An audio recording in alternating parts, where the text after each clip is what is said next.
Well, I couldn't do stock screening videos without looking at the legendary Warren Buffett stock screen. So today I'm going to show you how to use the stock screener like Warren Buffett would. I'm going to do a demonstration and I'm going to give you all the criteria that you need.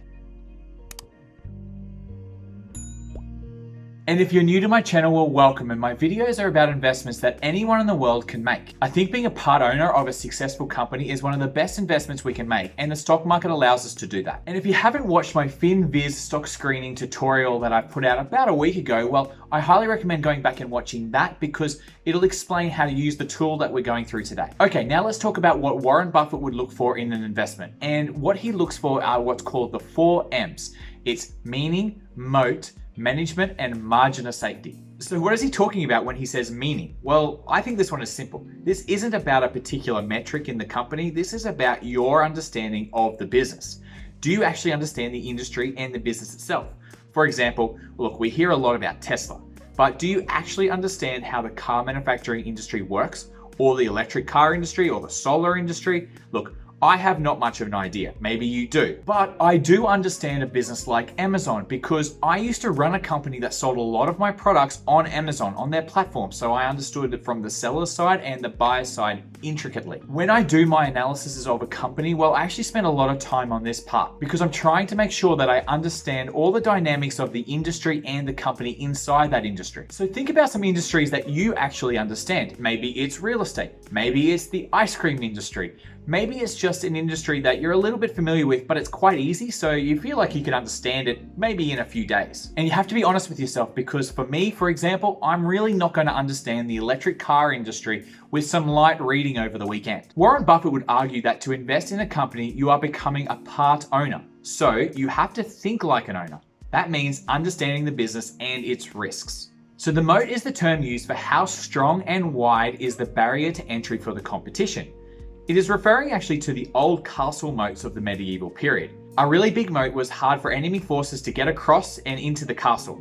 So Google, for example, has a really strong moat in my opinion. They own search. It would take a lot to dethrone Google as the search engine of choice. But maybe something comes along that is even better. So the moat is not perfect and no moat is perfect. But some I think are better than others. Now we could look at something like Prudential, the life insurance company. Now they have a smaller moat. There are lots of insurance companies that can compete and the differences between the companies is minimal. But it takes a lot of capital to get started. So it's not like new competitors are arriving on the scene every day.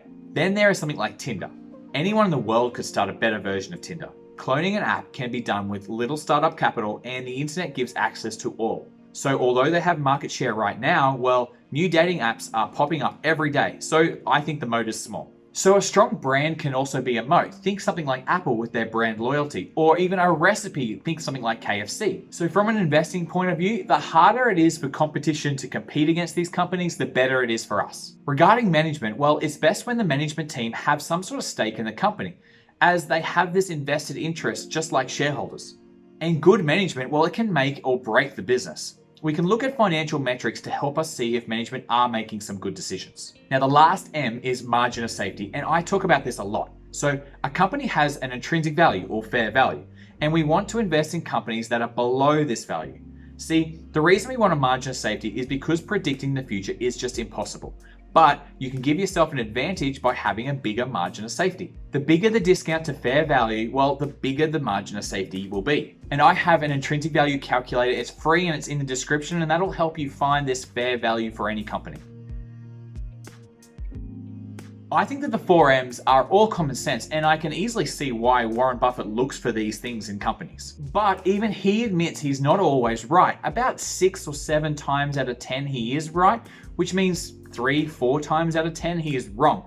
But overall, over the long period of time, well, that works out very, very well for him. But it takes a lot of time reading and analyzing all of the financial statements and looking into industries, so it's really difficult for other people to emulate. And the other thing that catches a lot of investors out is it requires a lot of patience, because once you've found the investment idea and you're really happy with the company, well, you still have to wait and be patient for the right price. And another thing, you also have to try to stick to this approach when the market is really negative and there's lots of volatility going on. So I think this is actually really important advice. If you're not prepared to invest in a company and then see the share price just go down month after month for a long period of time, Well, this game is just not for you. It happens nearly every time I invest. You have to be able to stomach this, you have to be able to look at the long-term time frame, and you have to be confident with the research you've done. So for the individual investor willing to do the homework, well, the Warren Buffett approach is a proven path to success. So I've simplified Buffett's criteria into this little list. So a company needs to be simple and understandable. It has to have consistent earnings, a good return on equity, little debt, good management. Now, at the moment, Warren Buffett would say it needs to be $2 billion in market cap or bigger, but well, look, this is because he's managing huge amounts of money. Back when he was younger, this actually wasn't true, but now it is. We probably don't need to worry about this one as much, but if you want to copy Warren Buffett like right now, well, he's looking at companies over $2 billion.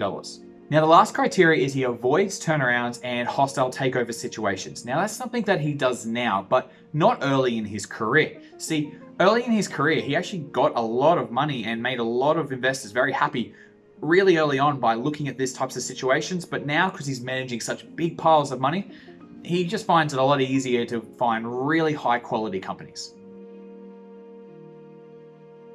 So we're in the Finviz stock screen, and I'm going to show you the exact criteria that we use to do the Buffett screen. So here we go. We're going to start first in the descriptive tab here. And all we want to look at is the market cap size over here on the left. And we're going to make it, well, we want to make it over $2 billion because that's what Warren Buffett would be looking for right now. Now, the next metrics are all in the fundamentals tab. So we go over there now. And the first thing we're going to do is we're going to look at the earnings per share growth over the past 5 years. And we want that to be positive. Now, the next thing we're going to do is we're going to look at the operating margin and the net profit margin. Now, what we would normally do is if we're looking for us in a specific industry, well, we want this to be above the industry average. But because we're looking at all of the industries here at once, we're going to put both of these numbers to be, we're going to make them both above 10%. So operating margin, we want that over 10%, net profit margin over 10%, just like that. Now, the next criteria we're going to select is the return on equity, and we want to see that above 15%. Now, that's Warren Buffett's rule. It's actually my rule as well. So over 15% is what we want to see. So let's put the return on equity over 15%. Now, the next thing he would want to see is the debt to equity. Now, he wants to see that under the industry average for a particular company, but because we're going to look at all the industries like I did before, we're actually going to make it quite low, and we wanted to see it under a 0.5. Now, under a 0.5 shows us that the company has very manageable debt compared to the size that it is. Now, the last criteria we're going to look at is something that I really like to see as well. Something that a lot of people don't show in screeners. And anyway, this screener is perfect for this because it has the price to free cash flow. And what we want to see is this low. We want to see this less than 15. That's going to show us good value, really, when we're going to screen out all the companies that are overvalued. This is going to show us companies that are undervalued. Now, that's it. They're all the criteria that Warren Buffett would use, and it's left us with a list of just 9 companies. So some of these companies, well, Intel Corporation, we've definitely analyzed Intel before. There's some other companies here that I'm a little bit interested. F5 Networks, I've heard about, I haven't investigated yet, but now it's here on this list. Maybe I'll look at it a bit more. TD Ameritrade, now that's a share trading platform. I use Interactive Brokers, but TD Ameritrade as a company might be a reasonable investment. I'll have to go do some research. And the Progressive Corporation, which is an insurance company, which I've looked at before. Now, because it's coming up here on Warren Buffett's screen, that makes it very interesting as well. Now, something I'd like to do next would be to actually play around with these criteria, and you should definitely do the same thing because they're a little bit strict, and that's fine because it's narrowed us down to a nice list, but we could probably tinker around. Let's say the debt to equity, it's under 0.5 at the moment. I don't mind it under a 0.7. So let's see what happens. Okay, now it's made the list. Now there's 13 companies, so it's added an extra 4 companies here. And the companies that it added, well, Biogen is one company here. It comes up in pretty much every screen that I ever do. But now I've changed the debt to equity. Maybe I want to change something like the current ratio, and I want to see the current ratio definitely above a 1. Normally I want it above a 1.5. So here's current ratio here. Let's make it over 1 just to see what happens. Okay, now that's narrowed my list down to 9 again. So that's fine. Okay, I can go through these companies here. Now, something that I would definitely recommend doing and something that I would definitely do as well is when I go into the descriptive tab, and we remember how we had it over $2 billion for a market cap. Well, let's make it over $300 million or even over $50 million. So now our list, well, it's a lot bigger now. We've actually got 21 companies now on this list. So there's companies here like Big Lots, it's a discount stores. That's something that I'm definitely interested in looking at. And it just wasn't over $2 billion, but it's 1.8 billion. So that's why you have to play around with the criteria, because some companies miss out by like the tiniest little amount, but that's not really that fair. So we have to play around with these criteria and open it up a little bit and see what we can find. So here are all the metrics for you to screen like the best investor in the world. But remember, this is just a starting list. You have to check for the 4 M's, meaning moat, management, and a margin of safety. And then when you use this criteria in the Finviz stock screener, well, you can use this list to go through one by one. Maybe you find something here that Warren Buffett would also love to see. Maybe none of them are good enough. I'll leave that for you to decide. If you like this video, make sure you subscribe to my channel so you don't miss any of my future videos. And next week, I'm going to do the Peter Lynch stock screen, and I'm very excited for that one. I really hope you enjoyed the Warren Buffett stock screen today, and I'll see you in the next video.